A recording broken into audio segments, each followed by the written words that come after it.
Hello বন্ধুরা, আজকে আমি ডিমের কিমা রান্না করব। তার জন্য নিয়েছি দুটো ছোট ছোট সাইজের আলুগুলোকে আমি এভাবে কুচিয়ে নিয়েছি ছোট ছোট করে। নিয়েছি সেদ্ধ করা 3টে ডিম। ডিমগুলোকে আমি ছোট ছোট করে কেটে নিয়েছি, টুকরো করে ছোট ছোট টুকরো করে কেটে নিয়েছি।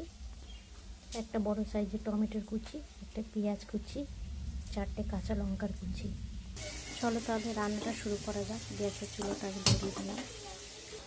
কড়াটা আমার গরম হয়ে গেছে। এর মধ্যে দিয়ে দেবো একটু সর্ষের তেল, রিফাইন তেল। আপনারা চাইলে সর্ষের তেল দিয়ে রান্নাটা করতে পারেন।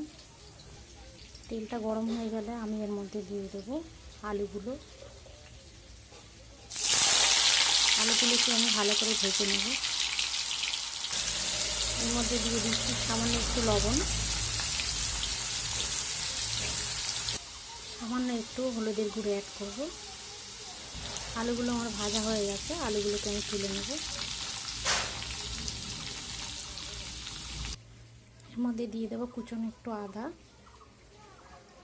দেখো আদাগুলোকে একটু পাতলা পাতলা করে কেটেছি।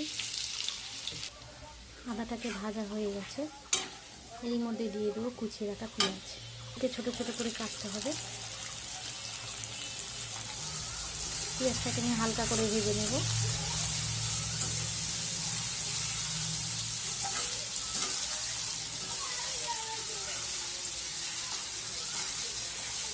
পেঁয়াজটা আমার ভাজা হয়ে গেছে। এর মধ্যে দিয়ে দেবো কেটে রাখা কাঁচা লঙ্কা। এর মধ্যে দিয়ে দেবো কেটে রাখা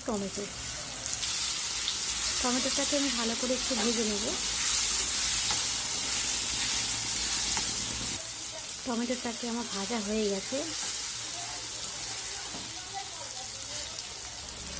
এর মধ্যে দিয়ে দেবো ডিমগুলো, কেটে রেখেছিলাম যে ডিমটা।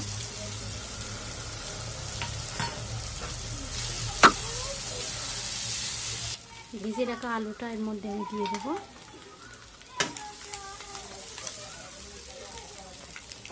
দিয়ে দেবো স্বাদ মতো নুন,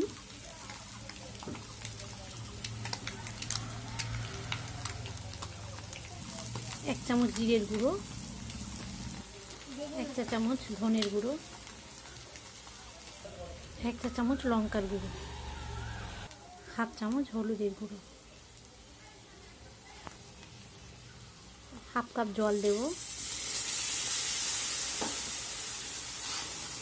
জল দিয়ে আমি একটু ভালো করে কষিয়ে নেব।